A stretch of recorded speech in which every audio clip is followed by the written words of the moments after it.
नमस्कार दोस्तों, मैं हूं योगेश राणा और सवाल यह है कि क्या राष्ट्रपति पद के उम्मीदवार यशवंत सिन्हा को अपनी हार साफ साफ दिखाई देने लगी है।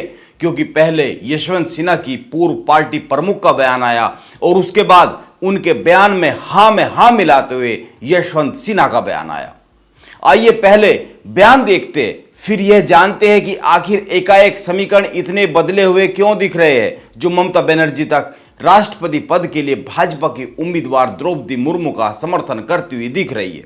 वैसे यशवंत सिन्हा और ममता के बदले हुए व्यवहार के पीछे एक बड़ी वजह है जिस पर बात करेंगे, लेकिन पहले यह देखते हैं कि ममता ने कहा क्या है। ममता ने कहा है कि अगर भाजपा ने उनसे सलाह ली होती तो द्रौपदी मुर्मू इस पद के लिए आम सहमति वाली उम्मीदवार हो सकती थी। उन्होंने यह भी कहा कि 18 जुलाई को राष्ट्रपति चुनाव में द्रौपदी मुर्मू की जीत की अधिक संभावनाएं है।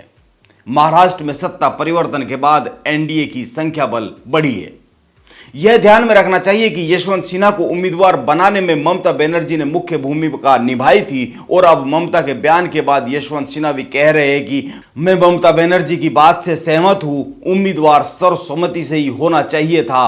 अब तो सिन्हा साहब यह भी कह रहे हैं कि मैंने तो पहले ही कहा है कि राष्ट्रपति का पद इतना गरिमामय पद है कि शायद इसके लिए चुनाव नहीं होना चाहिए था।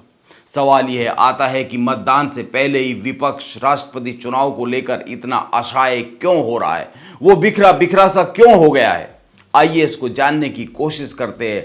देश में अब तक राष्ट्रपति पद के लिए 15 बार चुनाव हो चुके हैं। इनमें 14 शख्सियत राष्ट्रपति बन चुकी है। इसमें यह गौर करने वाली बात है कि इनमें 5 ब्राह्मण, 3 मुस्लिम, 2 दलित, 1 कायस्थ, 1 महिला और 1 सिख समाज से आने वाले शख्स अभी तक राष्ट्रपति बने हैं। केवल डॉक्टर राजेंद्र प्रसाद एकमात्र ऐसे राष्ट्रपति है जिन्हें लगातार 2 टर्म राष्ट्रपति पद का रहने का मौका मिला है।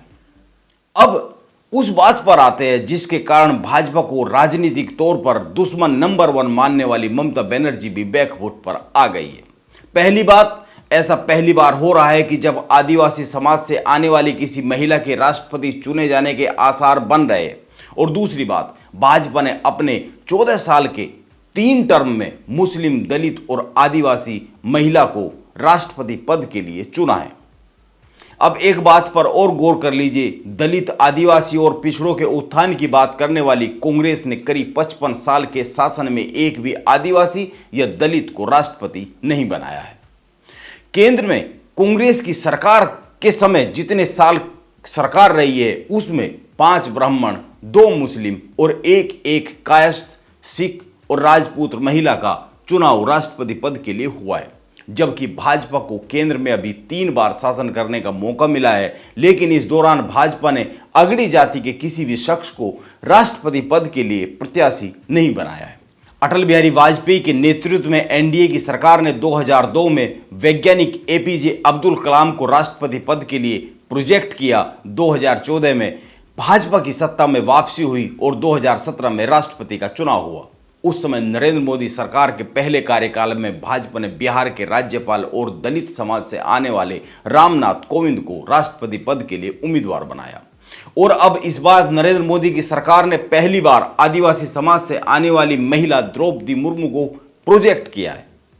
और यही कारण है कि ममता बनर्जी कदम पीछे खींचती दिख रही है, क्योंकि ममता को डर सता रहा है कि द्रौपदी मुर्मू का विरोध उनको राजनीतिक तौर पर भारी ना पड़ जाए, राजनीतिक तौर पर बड़ा नुकसान ना हो जाए, क्योंकि बंगाल में आदिवासी मतदाता उनके खिलाफ हो सकते हैं। और भाजपा ने पहले से ही बंगाल में पैर जमाने के पूरे इंतजाम कर रखे हैं, इसीलिए हो सकता है कि कोई बड़ा उलटफेर होने का डर ममता के दिल में बैठ गया हो। यह एक समझने वाली बात है।